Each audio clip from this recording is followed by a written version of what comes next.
Thank you to Raycon for sponsoring this video. Stay tuned to the end of this video for a special offer or check the link in the description below. And now, on with the show. What's going on, Workforce? Brian here, and today I'm joined by the very talented and congratulations on your latest clear. Xandrii is back streaming Final Fantasy XIV, and we thought it'd be great to sit down and talk about 6.0. We are at the apex coming up on 5.3, looking forward to the future of 6.0, and I thought it'd be what better way to sit down and sit here and speculate and predict what we think is going to happen with the newest expansion, due out sometime, we assume a year-ish from now. It's the perfect time to kind of look forward.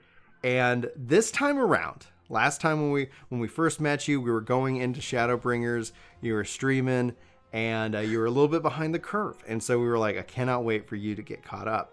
You're caught up. Like, this is you going into 6.0, ready to go. Guys, if you aren't following Xandrii, her links are in the description of this video. Xandrii, welcome back to Work the Game. Thank you. What are you excited about? What are you doing in 14 right now? At the moment, I'm currently working on as much Savage content as possible. I would absolutely love to get a Shiva clear before the patch. The last time when I was working on E4S, the patch was literally coming out the next day, and we had 9 hours of prog on Titan. It was my first time going in, and we literally spent all day downing this boss. We ended up getting a clear that was like right on Enrage. That was absolutely ridiculous. So I'm hoping that this is a little bit better. Mm-hmm. Maybe actually get some farm, get a chance to get that sweet Ramu mount before the patch, you know, just to say that we did it. So that's what I'm working on currently. The other thing is I really want my Amuro. Mm-hmm. So I would absolutely love to level up all the jobs, but where are you in that progress? Because Mione just finished his. I only have 3. Which 3? Just for I have my Gunbreaker, Bard, and White Mage. Okay, out of those 3, what is the best job? It's tough. You're gonna upset 2/3 of somebody out there. I know. So honestly, as much as I can't stand that Bard is on the bottom of the DPS meters, I absolutely love playing Bard. I love the mobility. I love the idea that it's a support. I just wish that Bard benefit from the support that it gives. Like, it would be absolutely amazing if you could actually benefit from your songs. Can you benefit from another Bard? No. Can you? Does it stack? I don't know. I was thinking 2 bard band at least. But maybe it's 2 bards or at a minimum to enter. You know, like a 2 bard minimum drink limit. Honestly, I'm not sure. I didn't think you could, because I haven't played Bard yet, so I haven't done my full research onto the job. I've never been in a group with more than 1 Bard. I was just saying. I was like, well, you know, you would think that like the Bard could benefit from another Bard. But right. Yeah, I don't think it. I probably don't think it would stack, because it seems like it would be something that is somewhat breaking, because then all of a sudden you're like, well, let's just stack a whole quartet back here and let's do this thing, and then all of a sudden everybody's benefiting, you know, right? So I would think that there's some limitations, but I haven't done my full research because I haven't even come to leveling that job yet. So okay, Bard's your favorite. Yes. Why Gunbreaker? Like, what was the attraction there, and why jump into tanking now? I really wanted to finish all of the role quests for SHB, because everybody kept saying that the story behind them was just ridiculously depressing, but it really fit with the main theme of the story, and you actually get a lot more out of like the rest of Ardvert's friends in the party. And so the next choice for me was to work on a tank, and obviously Gunbreaker, because you start, you know, so what is it? You start at 70, 60? 60, yeah. 60. So that I could start there and get into that content quicker, so that I could actually experience that. And I did cry. It was absolutely fantastic. But I really like that it plays like a DPS. Yeah. Like, it's just, and I love that there's a separate rotation that's more than just like 2 buttons for single target and AoE. Mm-hmm. And then I love that you have like a different you know, gauge rotation for single target or AoE, you know, and to it's a lot of fun. And the ability graphics are absolutely amazing. Yeah, they did a really good job with Gunbreaker. Like, I've been working on Gunbreaker. I'm not yet 80, but I'm with you. I have the goal, finishing them up. I finished off all my crafters. I'm almost done with Gatherers. Gunbreaker is going to be next, and then I've already done Dark Knight and Paladin. And out of those so far, I'm interested to see how I feel about Gunbreaker, because I just cannot stop playing Paladin. Like, whenever I tank, that seems to be my go-to. Last time, like, it's kind of bounced around, and so it's interesting to see that for me right now, Paladin has come back and taken kind of the top spot after a long time. I played it, basically mained it as 1.0, and then over the course, and then in 2.0 was that. But all in all, I think it's really quite impressive what they've done. I think obviously the tactics tie in with its abilities visually. I was like, yes, please, and Dark Knight as well, but. I just like when having to pick between the two. I kind of then go to Paladin, and it's been a good time, guys. If you're interested in more Xandrii and my conversations here, we're also recording a podcast for the Crystal Core Radio, and you can guys check that out, talking about our experiences over the last year. So this is just a taste, because the rest of this episode's gonna be focusing in on 6.0 predictions. And we collabed with Mione not too long ago, talking about our job predictions. That's always a hot topic, very exciting to see. So let's talk about job predictions first, and then I'd like to get your ideas on where we're going, what we're going to see, what you hope to see, and more, especially being a current player. Job predictions. What do you think? You can start with the roles for high level, and then try to fill them out with like whether you know them by name, or if you feel like this is what I think could really work in this position. What do you think? I really want a chemist. Oh, really? Yes. Like you didn't. It's so out I of the didn't. I didn't box. bribe you before this at all. No, you didn't bribe me. I swear. Why a chemist? And I'm assuming as a healer role. Yes, definitely as a healer role. Chemist tank, baby, make it happen. Yeah, anyway. right. So why? It just I'm seems curious. so neat. Like, well, not even if you even want to call it a chemist, but like maybe kind of like a mixologist. Yeah. Like, because you already have an alchemist in the game. Mm-hmm. So different, like having that difference between the two and having like actual story between the two, I feel like would be kind of tough. And I think that maybe that's the reason why they haven't done it, even though everybody's asked for it, possibly. Yeah. But maybe having something where you can take like, two materials, put it together, and then see what happens in raid, which would be really cool. I don't know how it would work, but it would be really cool. The popular theory in the comments section, which I just adored, and I put a community feedback out on that today as we're recording this. This will go up next week. Is that it was people were thinking like ninja murdas, where like you kind of how you have the ninjutsu spells and things like that, and all of a sudden you're like, I'm gonna mix this with this, and this is the result.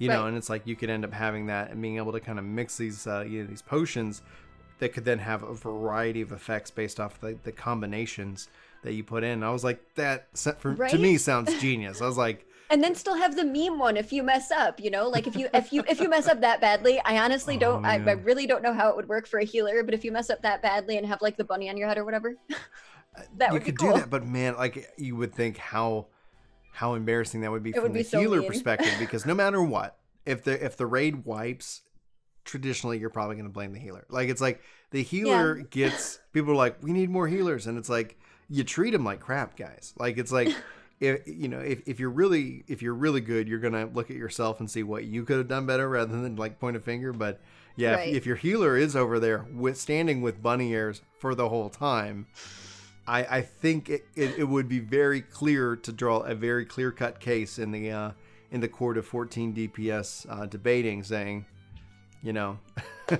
right. But I just think it would be so neat because it wouldn't be a healer that was based on cast or like different spells or having a pet do something for them. Like it really is out of the box. And or even if you had like focused on a different stat even than healers normally do for like maybe more accuracy. Yeah. Like actually having to, to throw the potion at somebody or whatever you end up mixing, that would be really cool too. Yes. And then, oh man. Like maybe have like, how DH, is mainly to help out with that direct hit and accuracy for like DPS. Like have something like that, but for a healer. Oh yeah. And actually have that as a valuable stat that would be like, right. Because like direct hit actually can have an effect, but it's only when you're damaging. It's not when it has no other benefit. That's why critical. So have it, but that's help why your healing throughput with your potency. Right. And that's why critical actually goes both ways, because it can help with your healing, then it can help with your damage. And so it's like, that's just, I like that idea. It would be interesting. Okay, so I'm going to actually come back to jobs in a second, because when you talk about the healer and the chemist and the lore, several people, are speculating that, they could make like a chemist from Garland, meaning because they can't use magic. And so maybe they did, created this as a job, a discipline, a practice. Right. And that would be what would be explained in the lore. I bring that up because the question would be to you, like, where do you think we're going with 6.0? 5.3 we haven't seen it, so we don't really know how Shadowbringers is going to conclude. But like, are we finally going north? Or what do you think? I am so unsure because of all of the cutscenes that we've seen. Yeah. So my idea, something that I think would be cool, would be to wrap up that area first before even anything with the Ascians. Obviously, depending on what happens with 5.3, with Elidibus, whoever is taking over, or who we think is taking over Asahi's body. But a lot of people have said that it would be neat to actually go to Garlemald and bring the fight to them and take care of even Xenos there. If Xenos somehow gets through all of the rest of this story, because that's what's happened so far. Yeah. For some reason. And people are really excited to see it. But there are some people who think that we are just going to go straight to the moon, or any of the other shards that we haven't visited yet, which I think there are 4. No, I think that's. Are there I think 4? it's. So we've had 7 calamities, of which that would out of 14, or the 14 being the source. So. But we've been on 13. 2. We've been on 2. So you still have the 13th. So. 1, 2, 3, 4, 5, 6, 7. So I'm doing horrible math here. And then 8, 9, 10, 11. I think there's 5 or 6 left. 5 or 6. Jeez Louise. You would think I studied mathematics, which I did, and I'm trying to do math on my fingers. I mean, I could actually be doing the math, but I'm just looking at you, waiting for you to do it. So. Like, hold on, guys. We gotta pause this thing to actually count. Hang on, wait a minute. Calculator. Are we counting that the 13th is still there? We're on the 1st. It's still there. The source is still there. Like, they show them clearly, and you can count which ones specifically are still around, and they've been absorbed. So the 7th, calamity was a calamity of all the elements combined, but. So it's like each one's been a thing of an element, so that would be 6 elements, Bahamut being the 7th calamity.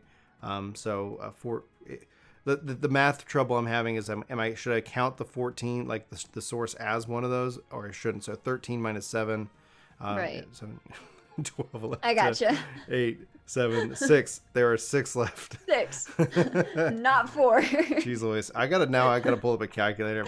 My confidence level is down in the dumps right here. So, all right, 13 shards. There has been 7 calamities. 7. We have 6 shards left.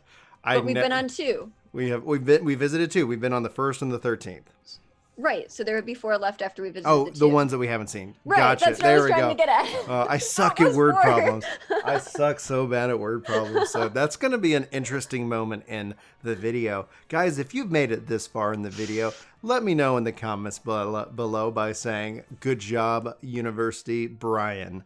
Oh my gosh, that's horrible. I was like, my brain is... it's not working as well as it should.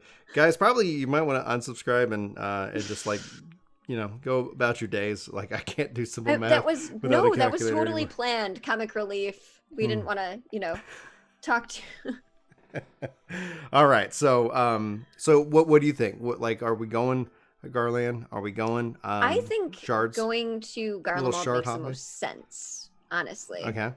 With everything that's been going on, you have the weapons, you have everything with Xenos, you have the, what are we calling it, the fake echo or whatever he's supposed to have. Yeah. And who knows if he is the only the only character that's actually been given that fake echo, like as far as we know from cutscenes. We know, Flodola, who's imprisoned in true. And right. she's got it. They've experimented on several Now he's the most dangerous Right. of anybody who's that we've met that's been infused by that. Right. And then it's interesting, obviously, and so, so it would seem, I don't know, like it would perhaps feel a little bit unsatisfying if I'm speaking for myself. Everybody can interpret this the way they want. It would feel very unsatisfying if we're not able to also conclude some action with that storyline, whether that kicks up a whole new set of expansions. Right. If this, we were told, or we believe that this is the end of the Heidelin Zodiac arc and battle and story. So if this war kind of becomes where it's something that is ever present, demanding our attention and things like that, that could be very fascinating. Shard hopping also could be very, very cool in and of itself. And I don't know what would be the lore reason. I think a lot of this hinges on what happens into 5.3, because in my mind, if we're going to go shard hopping, it's going to be because we've either found a way to, without genocide, rejoin like the planets. And who knows, maybe this is something very easy that we do. Right. But for me, I've been on the rejoining bandwagon. I've been like, it's kind of like, yay, rejoining, no genocide. Like, can we find a way to do this without like murdering everybody? Oh, see, I've been the opposite. Oh, I'm like, she's really dark. We think that we're doing the right thing, but we're actually doing the wrong thing. It could be, we've been like trying to like not allow this to happen, and it turns out like we really needed this because there's even an even bigger bad out there, and then it's. I just think that would be so cool. It but would a lot be cool. like I feel like the shard hopping makes sense with like how we were fusing with like Ardbert and like the ancients that were supposed to be like a part of us that were also and it would be cool to go to the other shards and see if like that can happen there as well. Yeah, absolutely. And get stories from your past lives, if you want to call it, over there, which I think would be really cool. Plus, I mean, like, we've already gotten a taste of that whole time lapse thing, like going back in time with the Tempest and Amarat and stuff like that. So I think it'd be cool to do that on other shards and see how they became the way that they became through time. So not just with like the shattering, but also, how they are now. Like, I just think that would be really cool. So let's bring it back to jobs, because you picked chemist as a healer. I think that would be really interesting. When Mioni and I sat down, we feel really strongly based off of player reaction and feedback that came out of the last job reveals that we're like, oh yeah, tank healer just makes kind of sense. Healer seems to be a very like in demand role that a lot of healers specifically are hoping for. And they said the reason why they hadn't done is just the balance between the four. But when you look at as the roles get filled in, they're getting filled in with 4 slots. So if we were going to anticipate the chance or possibility of 2 jobs, what would you think would be a second job role, and what where would you put that into the game? One of the things that I've been talking about with everyone would be Time Mage. Now, I don't know if it would actually... I did not invite her knowing any of this guy, but go ahead. But honestly, everybody wants it as a DPS. Yes. I think it would be a cool tank. Talk to me about that. Especially if we were going to kind of mold it after Gaia. Yeah. I think that would be really cool. Being able to use a mace like that, because we don't really have a job that uses a hammer or a mace like that, do we? No, we don't. No, so that don't. would be absolutely fantastic. You can glamour the axe now, so some of the axes for warrior or a hammer, right. But beyond that, like we don't have a true like big hammer or even mace like style weapon. So kind of mirror it after her and be able to use like that, the time lapse a little bit with that, but also have the weapon be like a huge, like badass hammer, 2-handed, kind of like Dark Knight. Yeah. I just think that would be awesome. I love that idea, namely because it kind of flips some of the tanks on their heads. This would give us 5 tanks, by the way, but like, you know what, who cares, right? I mean, but no, still, like outside of that mindset, like there was a time, and I love this fact about the game, back in 1.0 where Thaumaturge, what is now Black Mage, Mm-hmm. was a tank. Like you could spec them with the shield, with thorns, with certain ways, and Right. people were using them to tank. Like a battle mage. Exactly. And it would be That would be cool. it'd be so cool to see how that flips on the script. Obviously I can hear chat now saying like, what about gear? What, like, we could spend all these times what abouting like these just like ideas and predictions and hopes. But you know what? That maybe that's best served for chat in this regard. 'Cause it's like, you know what? It's just for fun. Square Enix isn't going to be like, oh, Brian and Xandrii, this is what they said.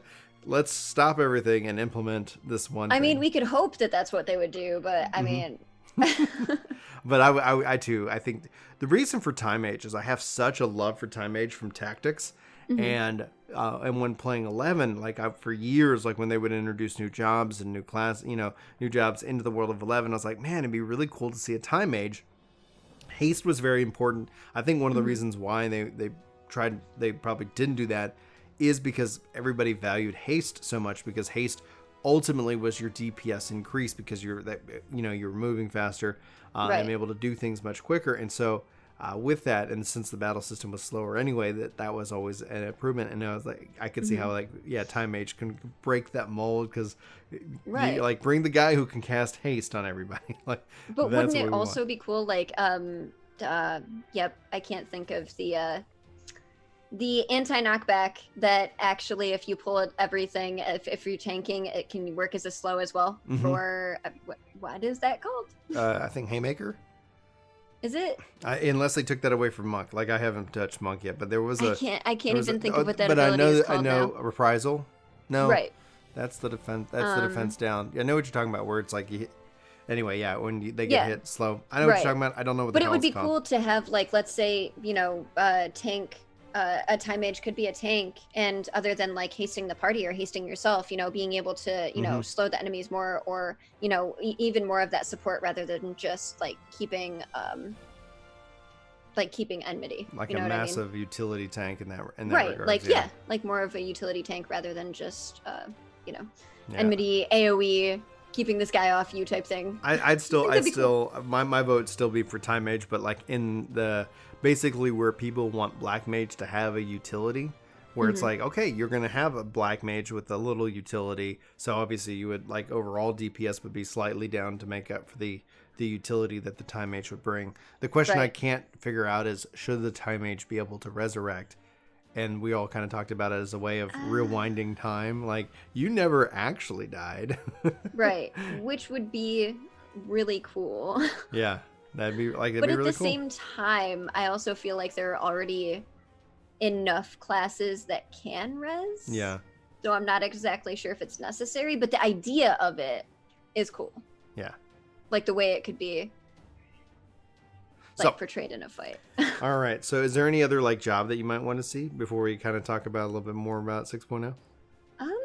I mean, honestly, those are pretty much it. I know people discussed Geomancer, but I'm not exactly sure what because everybody's idea of a Geomancer is different, and they talk about it paying homage to completely different Final Fantasy games. So I'm not exactly sure what like the main Geomancer class or job should be, like what it should entail, because everybody's given such a different definition. Right. But everybody's mentioned that. I'm just all for chemist, to be honest. So beyond that, though, like the other popular one that I've seen, and the thing with the jobs with Final Fantasy XIV, I want to acknowledge real quick, just like with like Pokemon, like every one of us as Final Fantasy fans have like a job that we love, and it is either in this game. The way that we love it, or the way we wish it was. Like, we can bring up Blue Mage briefly and we'll move on, because I don't want this to turn into a storm. Or like it's a job that has yet to be implemented, and we've always wanted to play that in an online Final Fantasy game. So all of that being connected, it's like saying that like the number one other crested, it's like, it's chances are, like those who listening, if you don't fall into this category for this one, note that like I'm not saying that your job is not worth it. I'm just saying that overall, like when I look at the comments, when I engage with the community and we talk about this is the other one that comes up a lot, and it's Necromancer. Does that sound interesting to you? Does that sound something fun? Yes, it absolutely does. Yeah. So like for me, Necromancer that like was in Final Fantasy V, And then the question that I've seen then debated is like, how would this work in the lore? And what was really interesting is that it kind of already is. And you can see this with Conjurer and within that kind of lore where it's kind of the reverse of Conjurer. So instead of like healing and doing these things, you're reanimating the dead. And we had that storyline, and it was very twisted. Oh, true. Yeah. Again, people might be like, Brian, you're making a leap, but it's just talking about the lore and how they've talked about how Aether works. And these things, it's like we've somewhat seen that. Like we've seen Geomancer. We've seen it multiple times with the Astral Legend, and we've seen. You could call that necromancy in terms of obviously. And I'm drawing a blank on her name. Ellie. I don't know why.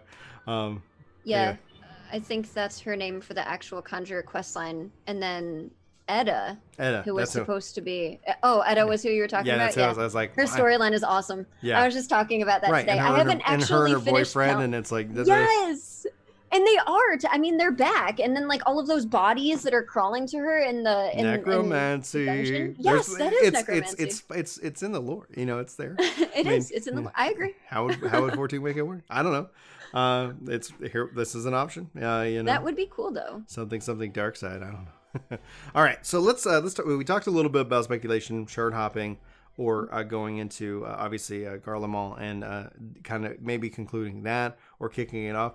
A couple other options to kind of toss out just for consideration for those listening or just for discussion. You have the New World that's always been talked about. I think Maricita.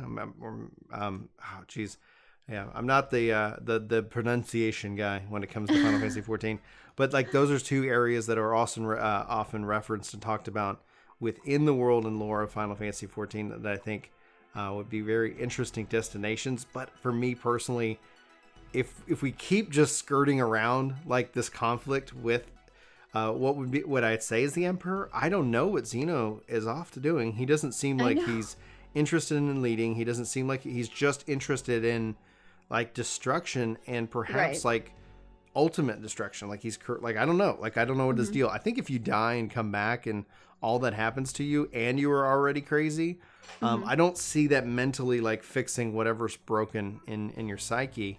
Right. Who is going to be your ultimate big bad? I'm honestly not sure. I feel like he still is, even though he has all of these issues and we don't actually really know what the end game for him is.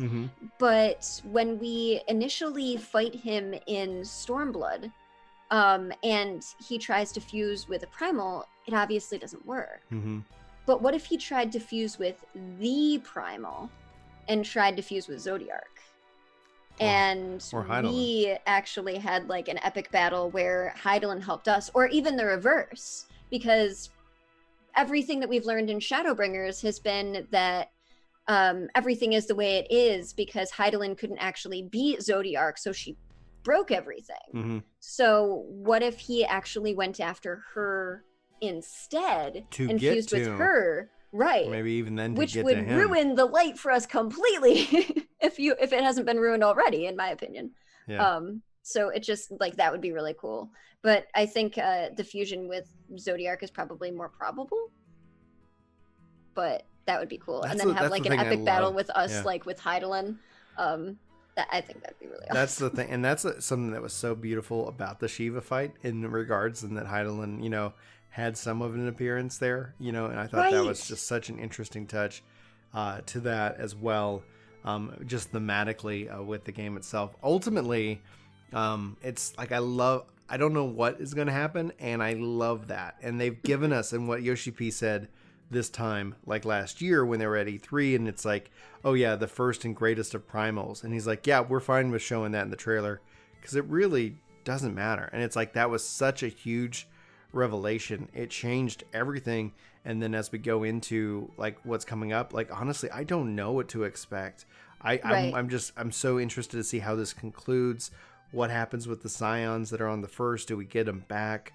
Do we lose anybody? Is anybody going to be stuck who remains? I have a theory about that. Who do we lose? What's happening?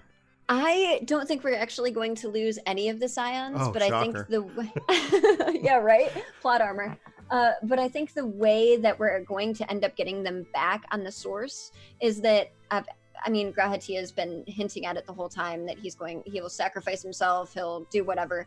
But like, what if he actually like really became one with the Crystal Tower and ended up being a boss that we had to fight? So he's using like as much power as he can to try to get it so that the Scions can, get back to the source, because he's been alluding to that being the only option to begin with. Yeah.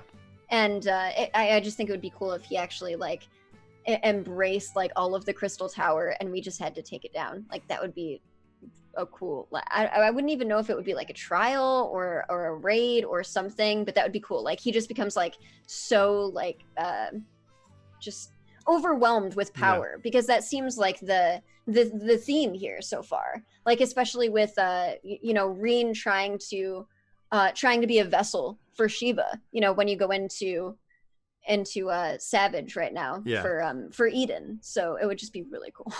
So, like, just for complete speculation, but to build off that idea that you talk about, like, you don't know if it would be a trial or a raid. Yoshi P and the team have said multiple times they want to make more content like Baldur's Arsenal. What if it was a 72-man raid? Like, what if this culmination was such a massive fight that it's like 8? 24? Like, what are you doing? That's scrub work. Let's go. 72 mans. We're doing this as that style of raid, because it was very popular, but it was behind Eureka, and Yoshi P saw it like, hey, we really like that. The team had a lot of fun making that. Players were really excited to engage with it.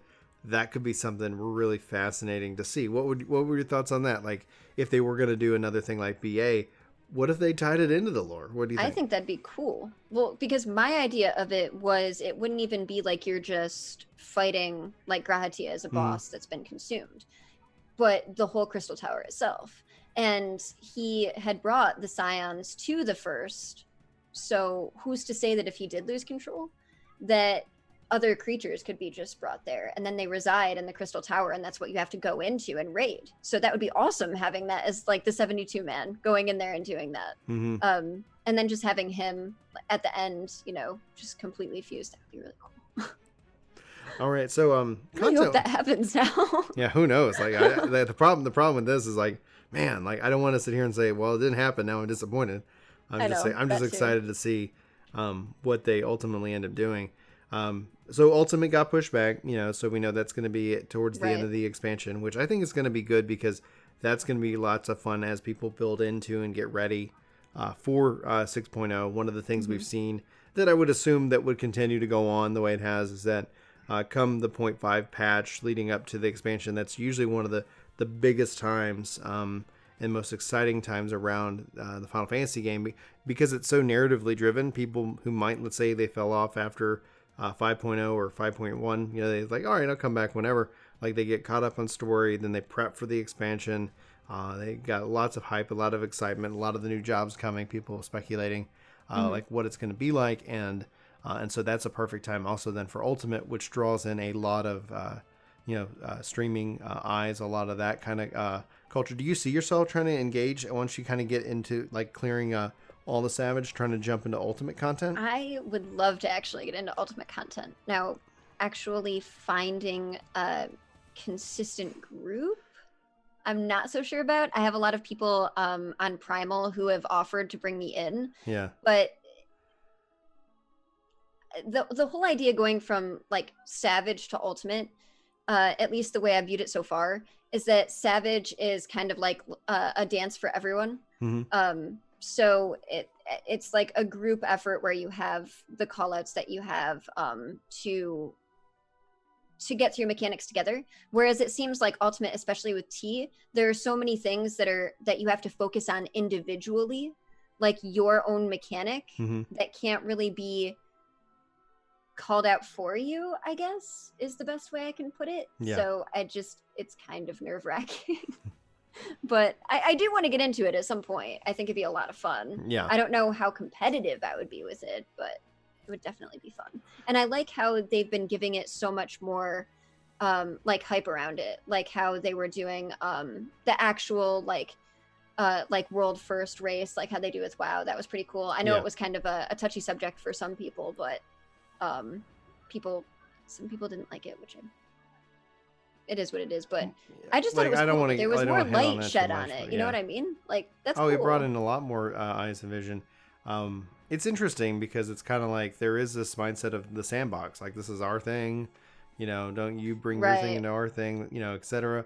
And it I really don't remember what a lot of the arguments were, but yeah, like my thing is exposure. Well, and that's really, I mean, that's the true thing. There's all kinds of theories out there. I operate off my own theories in regards. I think that exposure, content creation, earned media is the term that is applied, and so I'm using that as a natural term. But the idea that people are making videos, people are streaming it, draws more attention, brings more people in the game. There's also a counter concern that more people in the game means more drama. You're not bringing in like, you know, good people. You're bringing in like, you know, scrubs, and they're just like nasty and toxic and things like that. And you know, the thing is that I don't know. I don't operate off the principle that more people equals more toxicity. It just means there is more opportunity for toxicity. It's a matter of what I'm able to control and how I'm able to engage with that community. So it's like I can't control your reaction, but I can control how I react. And yeah, sometimes you're gonna have bad, you know, connections. Like, you know, some parties that get randomly matched together aren't the best. And that's actually one of the interesting things that some companies are starting to do. Minecraft Dungeons, for example, doesn't have PvE matchmaking. It says find your own friend, like play with your friends or play solo. We're not like, when was the last time you had a random group that got matched up for content that was fun? Well, I mean, that gets rid of putting them at fault for toxicity if you come across it from a random person. So I guess kind of smart. In a way. But at the same time, you wouldn't meet anybody new. That's right. And there's the chance that they're like a good player, and then you have a good time with them. So so let's like, you know, outside of like the you know, that I think that we'll hopefully see that again going forward, more exposure. You know, and then within the rating community, because if you think about like that rating man set, you know, you rated and you played, you know, WoW, people can play and have connections with different games, and some games can do things differently, and that you don't have to sit here and say it's better or it's worse, but it's like, oh, they did it like this. This is what we learned. This is maybe what we like. This is maybe what we like better about 14, and how, like, you know, like then you can kind of find like what actually works best for that. So I was really cool to see the Mythic you know, team, and having that kind of like shoutcast the raids and world first. They might be able to learn from that, or get other people that would be better for commentating for it too, that are like more well known in the 14 community, that would actually know mechanics more and be able to describe things even better. So if they're not rating if they decide to do it again, if they're not rating themselves, that's true. Nope, they're all playing. Okay, let's it looks like he's using some form of light maneuver. We don't know the lore behind it, but we can assume. All right, let's talk about the rate though. You know, like, so I mean, not just the 8-man, because like that is always like, I loved how it's connected to the story and the world. It feels way more connected. It feels more like Bahamut did. Like it was connected with what was going on, and etc. Let's talk about the 24-man for the last two. Guest, like, I'm so guest excited. Content created, right? So 5.3 is going to be part 2, back into the into the world of Nier, and so we had Ivalice, we've had Nier, 2 incredibly popular games. Yoshi P's already probably talking with whoever's working on it, right? You know, it's like what kind of connection do you want to see? What would you think would be a really kick-ass Final Fantasy XIV 24-man raid for 6.0? Honestly, I know what I want. I want to see what you want. Yeah. I know how I want our current 24-man to end. Yeah. But I'm honestly, I guess it would depend on where we actually went for me. Yeah. I don't know. I would love to see, this sounds so dorky, I would love to see some kind of crossover with like FF7 or FF10. Yeah. Like if we had something that was based on like a reactor in FF7 and going through that and like taking down people that were like Shinra, that would be cool. But other than that, I'm honestly not sure. All right. Like, it would be cool to have stuff on the moon. Yeah, that'd be cool. I mean, you got there's lots of past Final Fantasy games, Lunarians, like from 4. Right. There's so much stuff and that's connected. We've already had lots of moon lore within the world of 14 that probably even was written up before 1.0 and before they decided to drop, Dalmood on everybody's heads.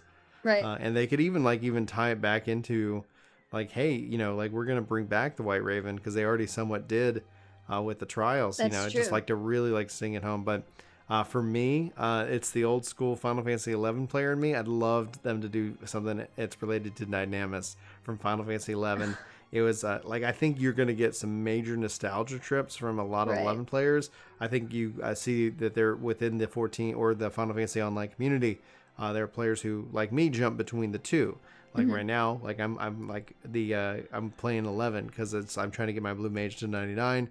Like it is just addictive and it's really cool to be back after so many years.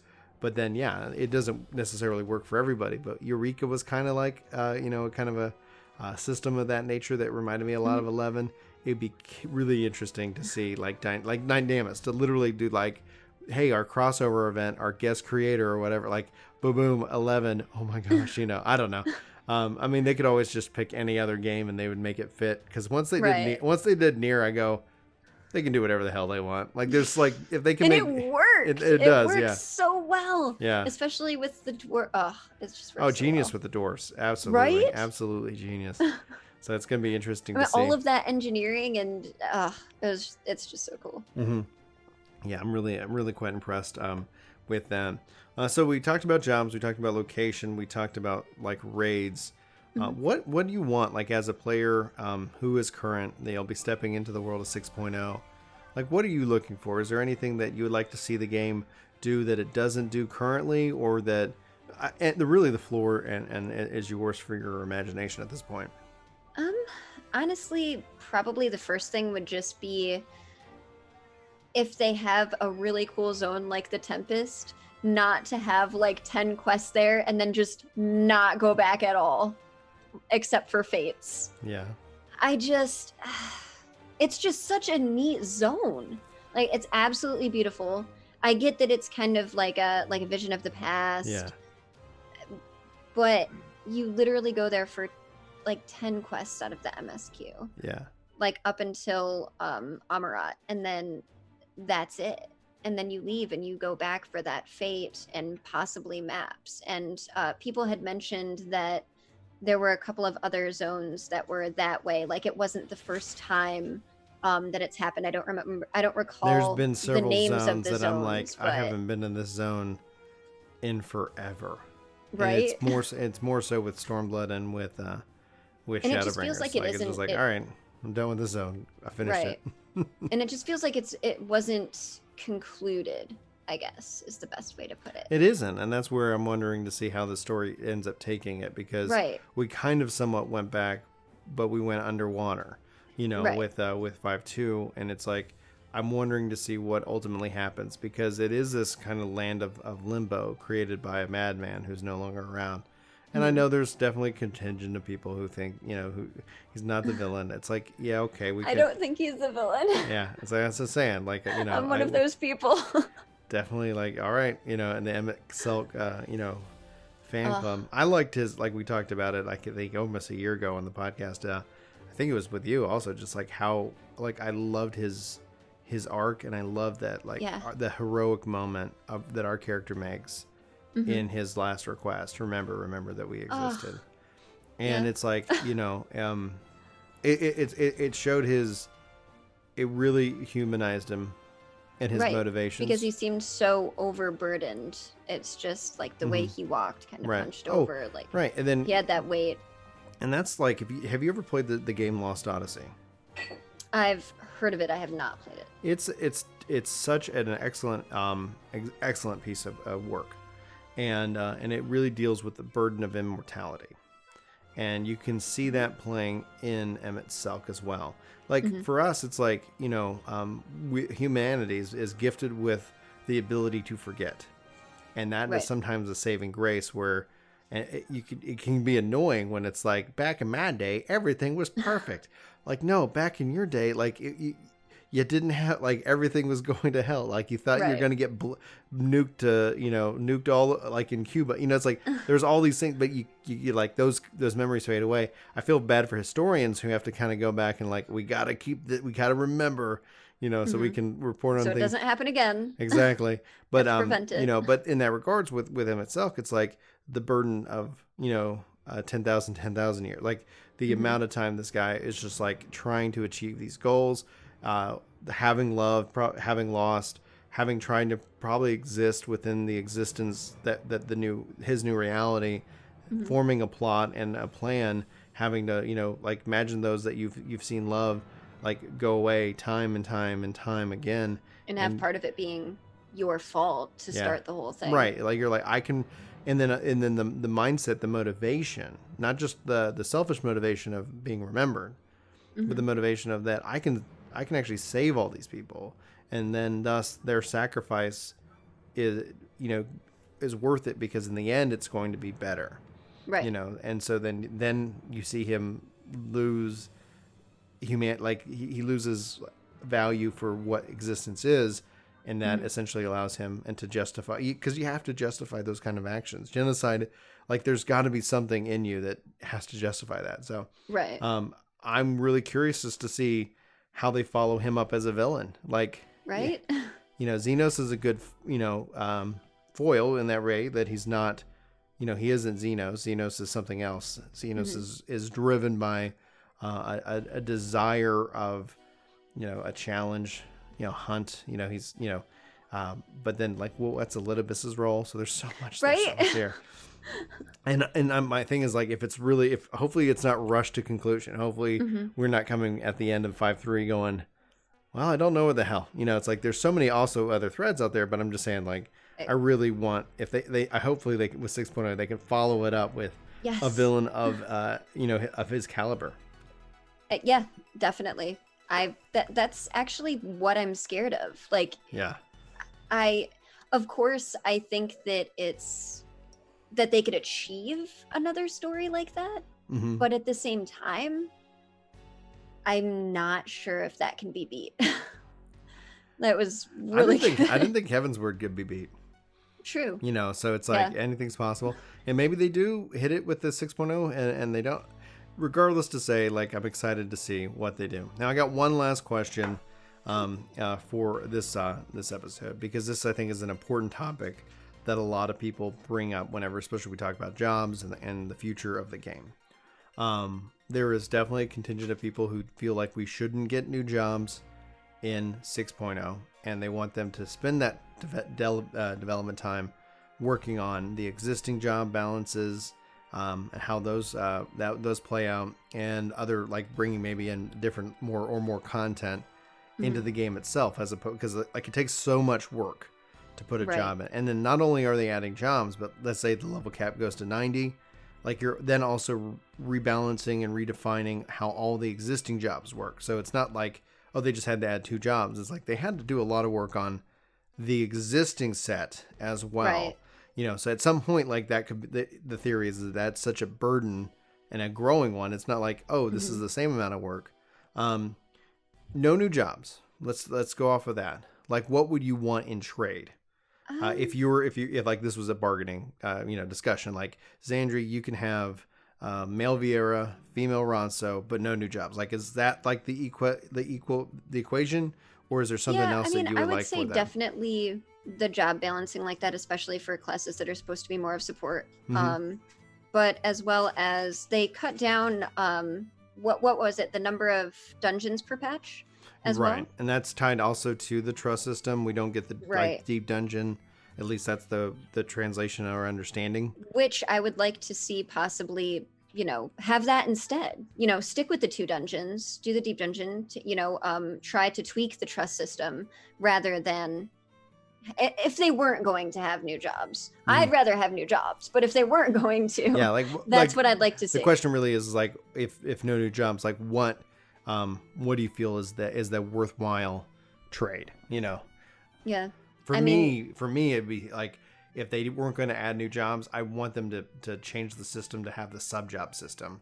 And I've talked about, it's like my theory for sub jobs being, instead of making everything work with everything, just like every job can pick from, the sub job one of 3 jobs. So from a rock, paper, scissors balance perspective, you're not doing too much. And then from not a skill, like I have to explain it because anybody who might be watching this and had never seen those, I worry they'd be like, oh my gosh, that's too complex. It's like, no, it's like, and then how the sub job would actually then impact passive abilities and traits of the main job.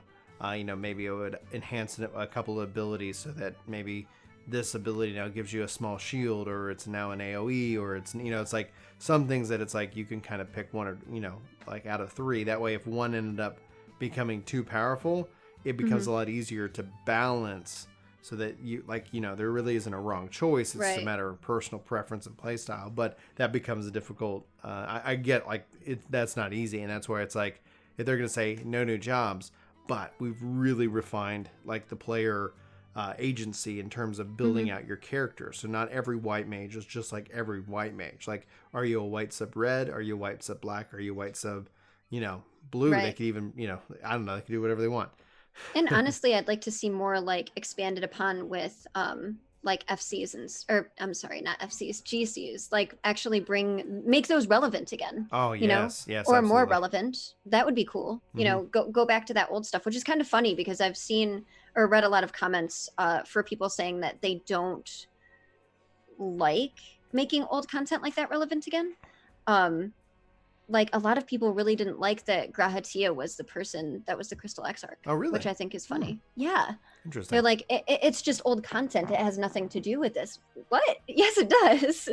The Grahatia, I thought was a really good choice. I think I really like that they're bringing in kind of the like Unreal trials because it's like we have that, and if they can do that and do that with dungeons, and if they could get that at a certain cadence to which that it's like I don't think we need 2 dungeons every patch. 1 dungeon's just fine. We have at the end of this expansion, like we'll have almost 80 dungeons in the game, and it's like it would be so cool if like every week it's like here's 2 new Unreal dungeons, and they've kind of refined all of them all to level cap. So it's refreshing, it's different, and you can be excited about revisiting like your favorite dungeon.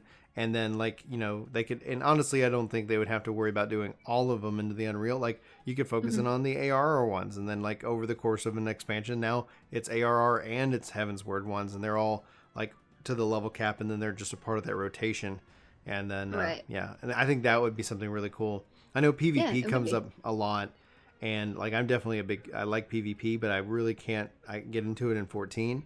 But I always have been advocating for passive PvP.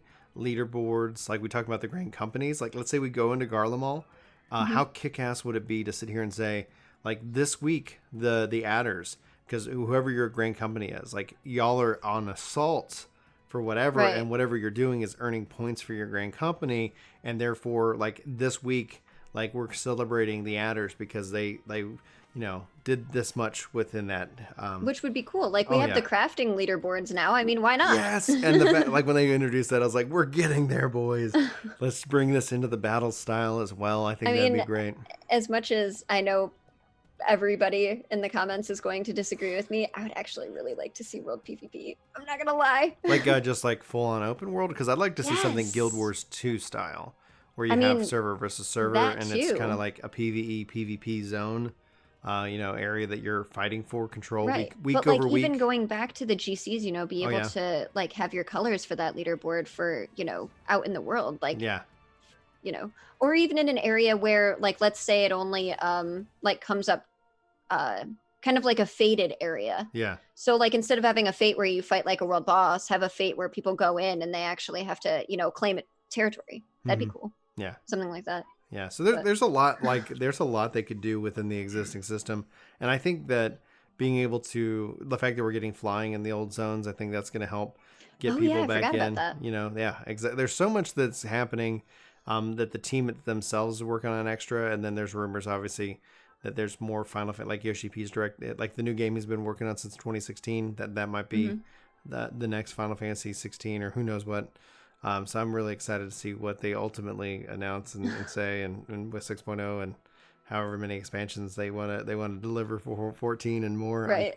All in all, I think regardless, like probably how wrong we are, it's going to be fun to see ultimately what is delivered. Well, I think we'll have a clearer picture come 5.4 as to the direction the game is going, because if we're back on the source doing more like things with the Empire, unless they decide to really pull like a calling, Grahatia is now on the third or fourth. It's like, I just love how we thought 5.2 was going to answer questions, and it didn't answer a single one. Really? You didn't answer any for you? Like it was not so... for me. Okay. No, I just felt like everything was just opened up even more. I was like, I have no idea what's going on now. The star shower, like how that works with the people echo, calling right, in the echo. yeah. Like for me, it made so much sense. But at the same time, it's just like, okay, now look at what we have to deal with. Now we have this Elidibus who isn't even possibly the Elidibus that we know. And why did we see him on the moon previously? And now he's in Ardbert's body. Like,